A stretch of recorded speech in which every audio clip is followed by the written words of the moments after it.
3 times. So now let's play this out a little bit.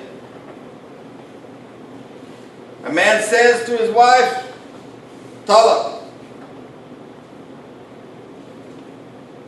They're living in the same place, but he's pronounced divorce. Or she. In this case, a man. Stay with me, okay? A couple of weeks goes by, and let's just say that he's tired of sleeping in the bed by himself. So he says, honey, you think we could reconsider? Your question is exactly what do you want to reconsider? Because what you've done is serious. Does that mean that you just want somebody to sleep with? Or do you want to reconcile? How many people believe there's a difference? Alhamdulillah Rabbil Alameen. So, it could be 2 days, 3 days, anything. After that first talaq, you can reconcile. If you reconcile, that counts for 1, right? Yes. Well, after that night, the next morning, he gets to thinking. He says, talaq. The ball starts rolling again. Now, that talaq can go on for how long? 3 menstrual cycles. At the end of 3 menstrual cycles, what has he got to do? Get out. He's got to make a decision. Okay? So technically speaking, at the end of this thing could mostly go on, if you sort of think about it like this, for 9 months. Is that fearing Allah, or is that taking advantage of a system that Allah has created for equality? Everybody knows what's going on. Don't put blinders on. Don't look at the world through rose-colored glasses. See things as they are. So if a husband divorces his wife irrevocably, he cannot after that remarry her until after she has married another husband and he has divorced her. So now, you did talaq 3 times with this woman. Can you go back to her? No. Yes. Yes. But what's got to happen first? Someone else. Yes. I want to make sure we answer it technically correct, because I'm trying to teach you, because somebody might ask you that question.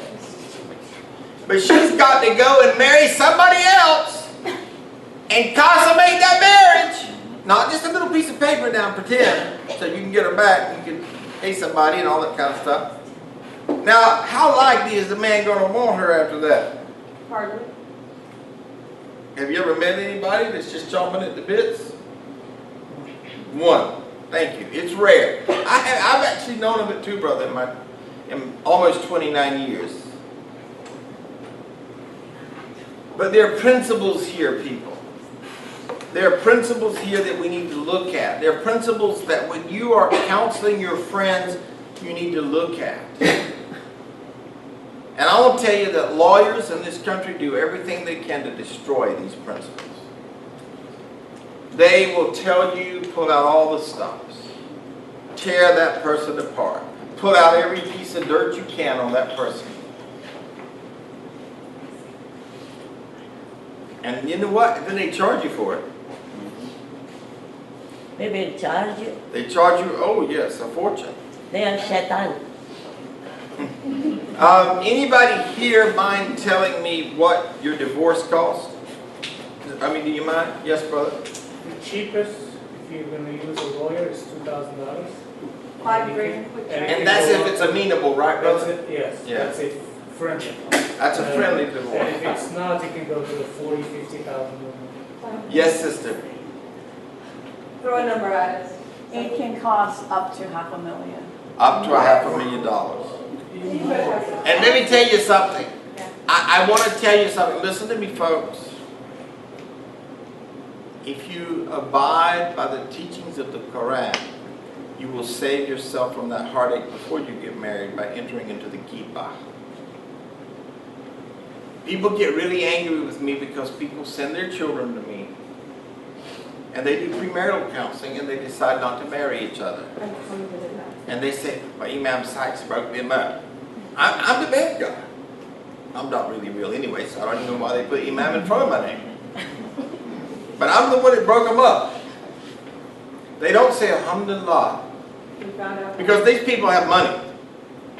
He saved us $500,000. If you want to know the cost of divorce, just Google it.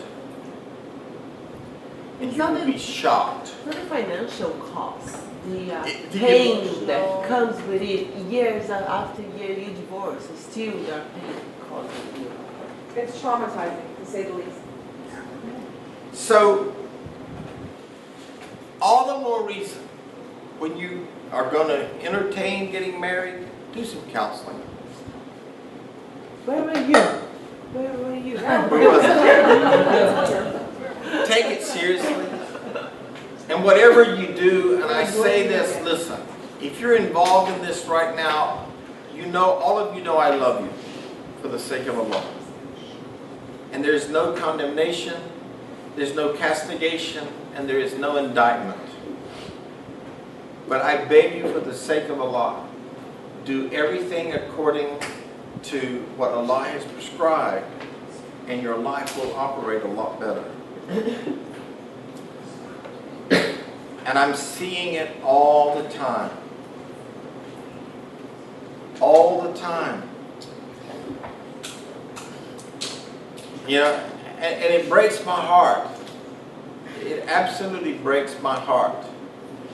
The other thing I see that I want to close with today, and Maysoon, if you'll remind me, I'm on slide 63. I see both, but I see Muslims get involved with someone and they say that they will embrace Islam for them. It's the wrong reason to embrace Islam, folks. That is called shirk. Because all of a sudden that man has become a partner with Allah. In most of these cases that I have seen, can you think of an exception, Lorraine? The woman has become a partner with Allah. Was the man? Or either way, yeah. Can I think of exceptions? If it's how is an exception, the husband is Christian. They end up getting married and then getting a divorce, and it's real ugly. Or they get up married and the person doesn't practice Islam. Or they date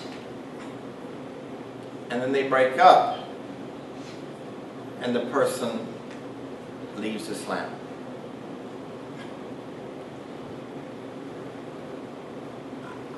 I wish that I had the capacity that you could see what I've seen over the years. I wish I could flash it on a screen for you. Because of my field, I've seen more of it than I think most of you might have. The pain. And I want to take it even further.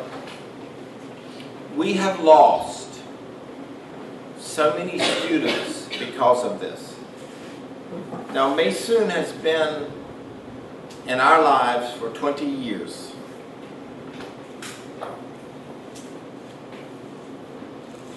And she has watched, even in North Carolina, when I've tried to intervene with people that were in illicit relationships, according to Quran, somebody leaves Islam.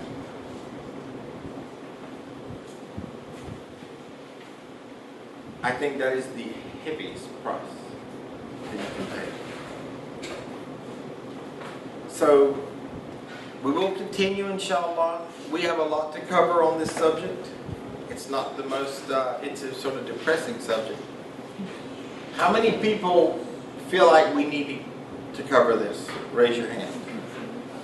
Okay, I'm done. All right, I appreciate that. I love you all. For the sake of Allah, thank you for your patience in letting me just go through this line by line, verse by verse, and we'll pick right back up on this, inshallah, next week. I love you all for the sake of Allah. Assalamu alaikum wa rahmatullahi wa barakatuh. And JJ, thank you again. This is just so good. Oh, question?